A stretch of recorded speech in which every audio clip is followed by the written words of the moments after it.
Muito bem, dando sequência aqui aos pingos nos is, o ministro do STF, Alexandre de Moraes, autorizou que o presidente do PL, Valdemar Costa Neto, visite o ex-presidente Jair Bolsonaro, que está em prisão domiciliar. Essa visita vai acontecer no dia 28 de agosto, no horário entre as 10 às 18 horas, com observância das determinações legais e judiciais anteriormente fixadas. Segundo o ministro, em seu despacho, o encontro com Valdemar foi requisitado pelo próprio Bolsonaro. Eu quero começar mais uma vez aí a questão com você, Kobayashi. Então, nós estamos acompanhando vários encontros com o ex-presidente que neste momento cumpre, então, determinações aí que foram previstas aí cautelares e não pode mais deixar a sua residência, e a movimentação muito grande dos políticos em torno de Bolsonaro. Caso, Marcelo, é o presidente do partido, em que o Bolsonaro também é presidente de honra do partido, ou seja, um partido político em véspera de eleição. Naturalmente, isso tem a sua importância, a sua relevância, lembrando que ambos estavam juntos numa grande missão aí de pré-campanha para 2026, o que é legítimo. Você pode concordar ou não concordar com o Bolsonaro, você tem que respeitar o direito dele de fazer política, ainda que não tenha os seus próprios direitos políticos, ainda que esteja inelegível. Ele é cabo eleitoral, aliás, ele figura pontuando muito bem nas pesquisas em que aparece. Ainda tem um capital político muito grande, é ele quem tem a maior parte do capital político da direita no Brasil. As pesquisas apontam isso quando tem ele contra o Lula, o presidente da República, disputando em uma hipótese de cenário no ano que vem. Agora, é importante a gente falar que o Valdemar vai encontrar o Bolsonaro justamente porque o Valdemar não é mais investigado, porque outros investigados ainda não podem encontrar com o Bolsonaro. O exemplo mais recente é do Gustavo Gayer, que teve seu pedido indeferido de visita ao ex-presidente.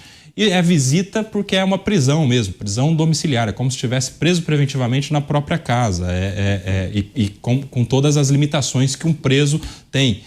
O que é, do ponto de vista técnico-jurídico, é lamentável porque não deveria haver essa prisão. A gente comentou aqui a respeito de como essa prisão não encontra base no Código de Processo Penal. Primeiro, porque o ex-presidente foi declarado alguém que descumpriu medidas cautelares por ato de terceiro, sem nenhum tipo de indício de vínculo entre nada do que ele fez com aquilo que publicaram a respeito dele. Então, uma espécie de responsabilidade objetiva em matéria de processo penal que já não existe há mais de 80 anos. Ninguém pode ser punido por um fato de terceiro, penalmente falando. Estou falando de responsabilidade civil, não estou falando de responsabilidade eleitoral. Em matéria penal, isso já não existe há muito tempo. É um retrocesso. Voltamos 80 anos no tempo quando houve essa decisão, entendendo por um descumprimento da medida cautelar por ato praticado por terceiro. Segundo ponto, a gente se lembra que o Bolsonaro não pôde por um bom tempo conversar com o Valdemar, quando ambos eram ali investigados.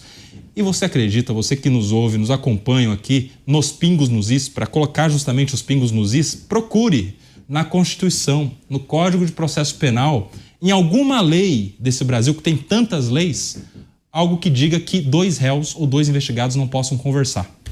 Não, algo que diga que dois réus ou dois investigados não possam, inclusive, combinar versões. Isso não existe em lugar nenhum da lei. Isso só existe nas decisões que a gente tem encontrado na Suprema Corte. Nem nos juízos criminais de primeira instância, nem nos tribunais regionais, estaduais, federais, que sejam, não há esse costume de impor esse tipo de medida cautelar. Até porque, se a gente está numa democracia, valem também os direitos fundamentais em que o réu ou investigado pode, inclusive, silenciar. Não só silenciar, como um desdobramento desse direito, pode inclusive mentir se quiser. Estou falando de direito, de técnica jurídica. E se pode mentir, pode combinar a versão. E se pode combinar, pode se encontrar.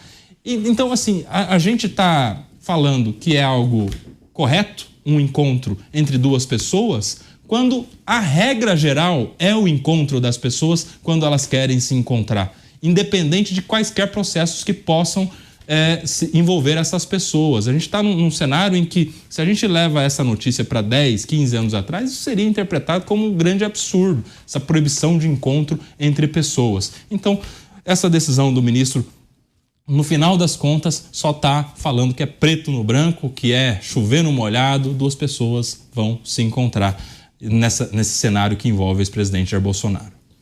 Muito bem, Dávila, nós lembramos que, né, o TSE, o Tribunal Superior Eleitoral, no início de 2023, ainda no primeiro semestre, houve 2 condenações para o ex-presidente Bolsonaro, aquela reunião com os embaixadores. Então, essas 2 condenações já o deixariam de fora justamente das eleições de 2026. Mas, como disse o Kobayashi aqui, tem todo esse capital político do Bolsonaro. A gente observa todas as movimentações dos pré-candidatos, todos querem ser apoiados por ele, Dávila. Não há dúvida que o ex-presidente Jair Bolsonaro é uma grande liderança da direita e terá uma voz importante nas eleições de 2026. O problema todo é saber o que vai acontecer com o destino do ex-presidente Bolsonaro, porque ele pode ficar preso e incomunicado, como foi o caso do presidente Lula, e isso vai dificultar bastante a coordenação política de Bolsonaro. Ou ele pode ser preso domiciliarmente e ali poder continuar mandando no jogo, orquestrando o jogo, e isso teria outro impacto nas eleições. Então é muito importante saber que tipo de condenação virá.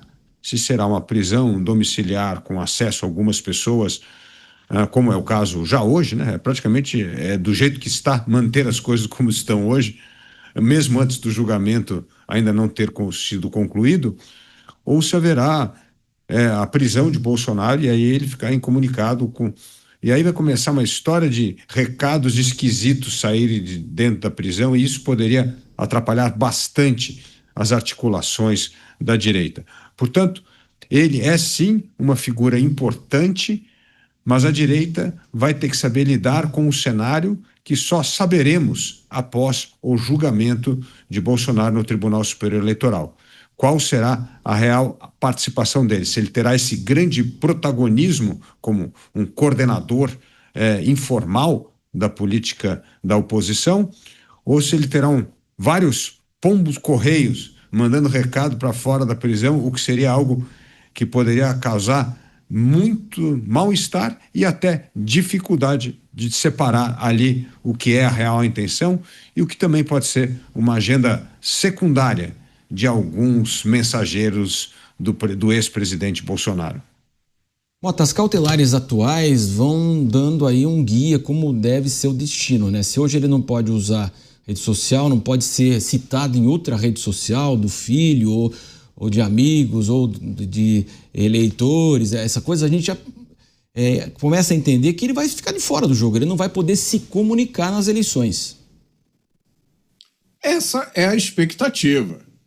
Daqui a pouco vai sair uma decisão proibindo em todo o território nacional que se inscreva o nome Jair Bolsonaro.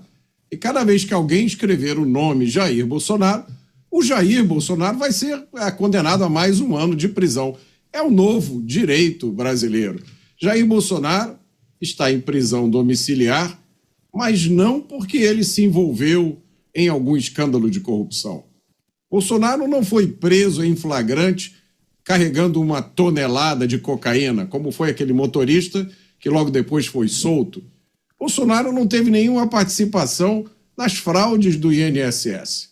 Bolsonaro está preso por uma postagem em rede social. É como disse brincando outro dia no X, meu amigo Nelson Carvalheira. Ele disse o seguinte: Bolsonaro veste o pijama, é crime. Bolsonaro olha pela janela, é crime. Bolsonaro escova os dentes, é crime. O fato é que Bolsonaro está preso por uma postagem em rede social que não foi ele que fez. Se você entrar numa máquina do tempo com essa notícia e for para o Brasil de 2010 e contar para as pessoas lá, elas vão dizer, tá vendo? Ditadura militar de extrema direita. A impressão de que Jair Bolsonaro é alvo de uma injustiça gigantesca por motivação política está deixando milhões de brasileiros revoltados e indignados. E agora também alguns americanos. Exatamente, toda essa repercussão também internacional. Agora, Kobayashi, nós temos ainda a tentativa, né? Ao longo dessa semana muito se falou o seguinte, né? Que para a eleição das 2 casas, Senado e Câmara, havia o acordo da colocação em discussão, assim, se vai passar ou não a questão da anistia. Mas de qualquer forma, vamos imaginar o seguinte, passa na Câmara, passa no Senado, anistia ampla e restrita. Você duvida se haveria, então, algum partido de esquerda entraria no Supremo e isso não valeria? Quer dizer, a gente pode fazer essa futurologia? Eu duvido eles não entrarem com uma ação no Supremo, né? Porque é o protocolo, está no script. Tem lá um checklist na porta de entrada de alguns partidos, o Marcelo Matos, em que é mais ou menos assim: vamos para discussão, a gente discute, a gente faz vídeo, a gente faz um barulho, a gente vota, quando perde, o checklist seguinte é: vamos entrar com uma ação de inconstitucionalidade no Supremo. Alguns partidos servem para isso. Aliás, alguns partidos se utilizam de outros partidos para isso, né? Aqueles partidos satélites que são os escolhidos para serem os laranjas, os legitimados, os ajuizantes dessas ações.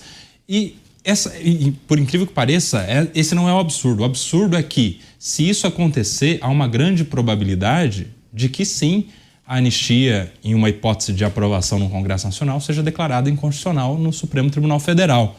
Porque a gente tem alguns precedentes semelhantes, com algumas diferenças, mas semelhantes. Estou falando da graça, por exemplo, que foi concedida pelo ex-presidente Bolsonaro ao Daniel Silveira, em que se entendeu naquele momento que crime contra a democracia não pode encontrar esse tipo de extinção de punibilidade. Quando a gente pega lá o artigo que trata da anistia, ele está dentro de um mesmo guarda-chuva ali de extinção de punibilidade, da graça e do indulto. Ou seja, se uma graça para um crime que é contra a democracia não pode ser concedida, então a anistia para crimes contra a democracia também não poderão, com base nesses precedentes, o que seria terrível, né? Porque, diferentemente de uma graça que é uma decisão unilateral, por decreto, de uma pessoa, ainda que seja o presidente da República, eleito pela maioria dos brasileiros, algo que vem do Congresso Nacional tem um peso democrático muito maior.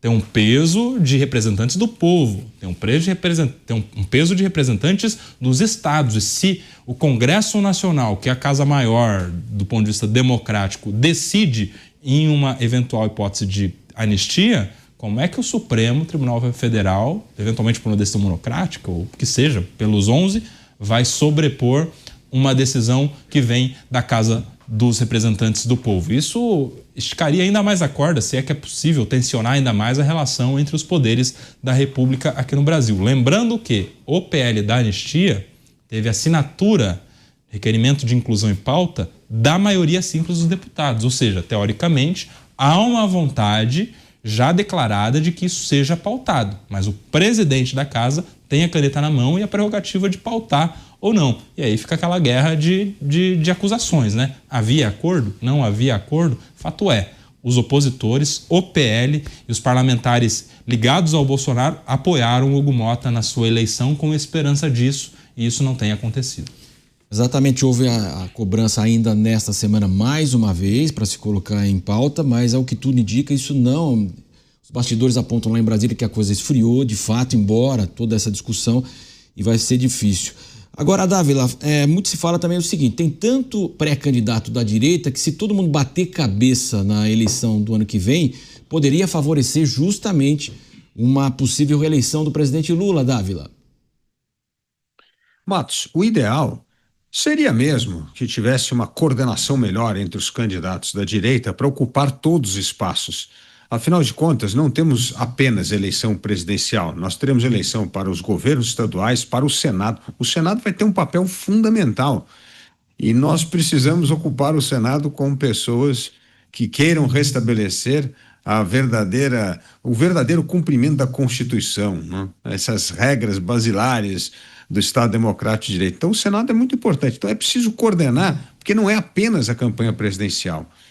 Mas, focando especificamente na questão presidencial, se nós tivermos 2 ou 3 candidatos de direita, eu não acho ruim. Pelo contrário, esses 2, 3 candidatos, se forem os governadores, eles pensam muito parecidos, eles têm as mesmas prioridades, eles defendem os mesmos valores, e você vai ter 2, 3 candidatos de direita batendo no único candidato de esquerda, que vai ser o presidente Lula. Então, eu não acho ruim. O que é ruim é se há divisão, mas não me parece existir nenhuma divisão entre os pré-candidatos que hoje são governadores de estado. Então existe ali uma sintonia muito grande de ideias, de propostas, de prioridades para o país. Então não acho que esse é o maior problema. O maior problema é como coordenar para ocupar todos os espaços importantes, tanto no Senado como na Câmara e os governos estaduais. Aí sim vai exigir muita articulação, porque são poucas posições para muitos partidos que têm ambição de continuar governando o país. Agora, Mota, a direita não elege um candidato sozinho, a esquerda não elege um candidato sozinho, e esse pêndulo aí, que vai ser o centro aí, nós vimos a última eleição como foi, e agora, como é que você imagina? Essa é uma pergunta que merece um programa inteiro para a gente responder, Marcelo.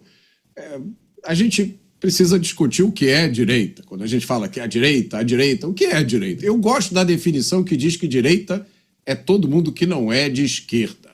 E pelas minhas observações, pelas pesquisas do Datamota, o número de pessoas de direita no Brasil não para de crescer. As pessoas que acompanham as notícias, né, que veem o que está acontecendo e olham, saem para as ruas com medo de sofrer um assalto e tem medo que a sua aposentadoria seja roubada e que vê políticos sendo presos, processados, condenados, exilados, políticos humoristas, ativistas simplesmente por opinião. A cada dia essas pessoas tomam a sua decisão política por exclusão. Elas dizem, olha, isso aqui eu não quero. É assim, na minha opinião, que muita gente se descobre de direita, por exclusão. Elas olham e dizem, olha, isso aqui eu não quero para mim. O que é isso aqui? São as coisas que os políticos, os ativistas, a turma da esquerda defende. Então eu acho precipitado qualquer análise político-eleitoral neste ambiente em que nós estamos vivendo. Nós estamos vivendo num Brasil em que você tem que ter cuidado com as piadas que você conta em festa junina. Isso pode causar um problemão para você. A gente vive num Brasil em que os deputados não têm mais imunidade parlamentar por quaisquer opiniões que eles emitam. É uma coisa que está na Constituição. Como é, então, que você vai medir a intenção de voto e o posicionamento político das pessoas se as pessoas estão com receio de dizer o que pensam? Então, eu acho essas análises precipitadas. Eu sempre disse aqui, quanto mais candidatos de direita, melhor. Quando nós entramos num período eleitoral, a dinâmica muda, o jogo é outro. Aí é hora de fazer avaliações, de pensar em alianças, talvez se unir em torno de um único nome. Eu acho que a gente não chegou nessa época ainda. Como o Dávila disse, na minha visão, como observador, Jair Bolsonaro permanece como o líder incontestável da direita. Quanto mais perseguido ele é, mais essa liderança aumenta. Eu acho até que esses processos contra Jair Bolsonaro deveriam ser proibidos, porque é quase como se fosse uma campanha eleitoral antecipada. Eu não sei como é que o TSE permite isso, né? Porque quando você processa uma pessoa porque ele chegou perto da baleia, depois teve caderneta de vacinação, depois teve as joias, agora uma postagem que foi feita por outra pessoa. Assim, eu acho que tudo isso, no meu entendimento, aponta para uma direção. Mas, como eu disse, os tempos são muito complicados. A gente não deve se precipitar em análises político-eleitorais. Antes de eu seguir para o próximo tema, eu quero ouvir o Dávila, porque, Dávila, é aquela que você fala muito sobre isso. É exclusão ou convicção? Quer dizer, o brasileiro vota por exclusão mesmo, Dávila? Exclusão é o momento da conversão, vamos dizer assim, que você descobre que você é de direita e que não é de esquerda. E convicção, você acaba votando quando candidatos defendem aquilo que você acha que é importante para o país. Hoje, o que os brasileiros acham que é importante para o país? Que nós tenhamos uma livre economia, que as pessoas possam trabalhar, empreender, investir e ficar com boa parte do ganho que elas arriscaram, que elas suaram para conseguir. É isso que elas querem. Não um Estado intervencionista que mete a mão no nosso bolso todo dia, O único programa desse governo é culpar Jair Bolsonaro de todos os males da nação e aumentar imposto. É isso que se resume, até agora, o governo do PT. E as pessoas estão cansadas, porque cada vez que mete a mão no bolso do brasileiro, o serviço público continua péssimo. E nós vamos financiar super salários, sala VIP para membros do judiciário em aeroporto, nós financiamos o judiciário mais caro do mundo, nós financiamos a corrupção do INSS. Então, o brasileiro está cansado disso. Então, quando alguém vem com o discurso, o que a gente precisa é tirar o Estado das nossas costas, deixar a gente trabalhar e empreender. Isso ressoa muito. E precisamos de lei dura contra criminoso, como o Mota sempre defende aqui. É isso que as pessoas querem: paz, segurança, ordem e poder trabalhar, investir e empreender sem o Estado pesado nas costas. É isso que o brasileiro quer. E cada vez mais ele entende que o único ramo da política que entrega isso é a direita.